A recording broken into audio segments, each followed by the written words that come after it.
Hello guys! Sa video na ito ituturo ko kung paano nga ba maglagay ng end screen sa YouTube. So simulan na natin. Punta lang tayo dito sa left side at click lang natin itong hamburger menu. Then click lang ito para mapunta sa studio. Pag nasa studio ka na, pumili ka lang ng video na gusto mo gawa ng end screen. Click lang itong details or edit icon.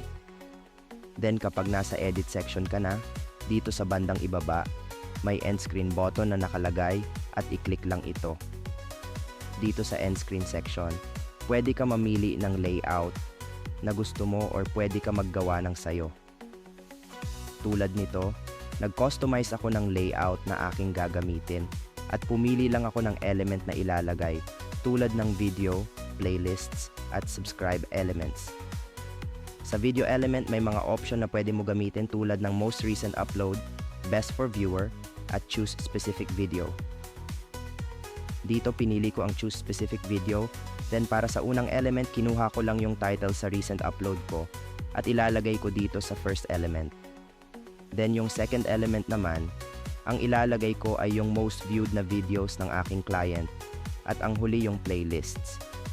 Then adjust mo lang yung end screen kung saang part lalabas yung mga featured elements na ating nilagay. Then hit save. So ganun lang maglagay ng end screen. And I will recommend na sa long form video nyo siya gamitin. Hanggang sa muli, paalam.